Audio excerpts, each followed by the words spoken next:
চা গরম, চা গরম, চা গরম। কে কে খাবেন চলে আসেন। এখানে চা বানানো হয়েছে, পুরি দিয়ে খাচ্ছি। আর আমার ছেলের জন্য এদিকে হরলিক্স বানিয়েছি, চকো চকো চকলেট এবং উস দিয়ে। ও খুবই পছন্দ করে এই হরলিক্সটা খেতে। আসসালামু আলাইকুম। করলা ভাজি কে কে পছন্দ করেন চলে আসেন।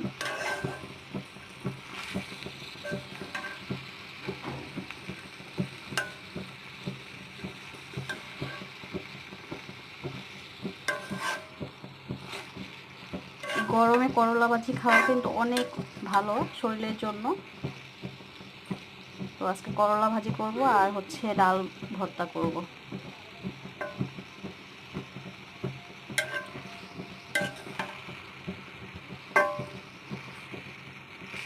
বেশি নাড়লে আবার তিতা লাগবে। অনেকের হাতে করলা ভাজি অনেক তিতা লাগে, আবার অনেকের হাতে লাগে না। আমার হাতে আলহামদুলিল্লাহ লাগে না।